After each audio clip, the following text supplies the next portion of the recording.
Chapter 2. Again, there was a day when the children of God came to present themselves before the Lord, and Satan came also among them, to present himself before the Lord.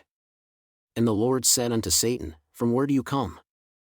And Satan answered the Lord and said, From going to and fro in the earth, and from walking up and down in it.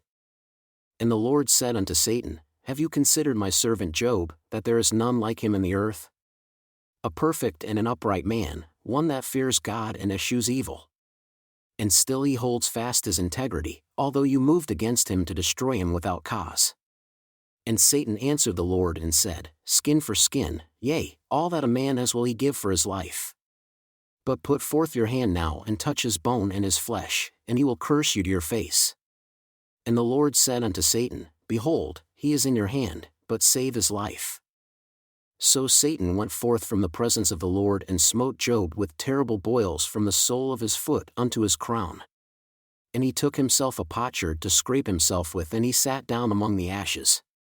Then said his wife unto him, Do you still retain your integrity? Curse God and die.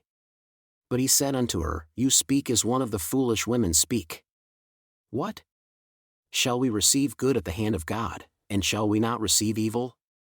In all this, Job did not sin with his lips. Now when Job's 3 friends heard of all this evil that had come upon him, they came every one from his own place, Eliphaz the Temanite, and Bildad the Shuhite, and Zophar the Naamathite, for they had made an appointment together to come to mourn with him and to comfort him. And when they lifted up their eyes afar off and knew him not, they lifted up their voice and wept. And they rent every one his mantle and sprinkled dust upon their heads toward heaven. So they sat down with him upon the ground 7 days and 7 nights, and none spoke a word unto him, for they saw that his grief was very great. After this, Job opened his mouth and cursed his day. And Job spoke and said, Let the day perish wherein I was born, and the night in which it was said, There is a boy conceived. Let that day be darkness. Let not God regard it from above, neither let the light shine upon it. Let darkness and the shadow of death stain it. Let a cloud dwell upon it. Let the blackness of the day terrify it. As for that night, let darkness seize upon it. Let it not be joined unto the days of the year.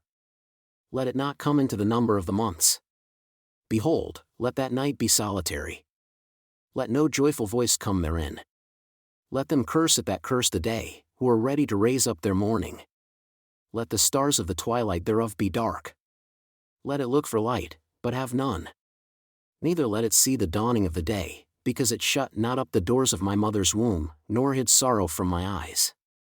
Why died I not from the womb? Why did I not give up the ghost when I came out of the belly? Why did the knees receive me? Or why the breasts, that I should suck? For now should I have lain still and been quiet. I should have slept.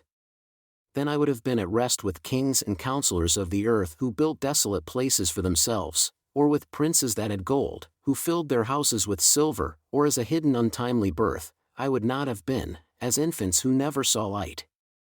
There the wicked cease from troubling, and there the weary be at rest. There the prisoners rest together, they hear not the voice of the oppressor. The small and great are there, and the servant is free from his master. Why is light given to him that is in misery, and life unto the bitter in soul, who long for death, but it comes not? And dig for it more than for hidden treasures? Who rejoice exceedingly and are glad when they can find the grave? Why is light given to a man whose way is hidden and whom God has hedged in? For my sighing comes before I eat, and my roarings are poured out like the waters, for the thing which I greatly feared has come upon me, and that which I was afraid of has come unto me. I was not in safety, neither had I rest, neither was I quiet, yet trouble came.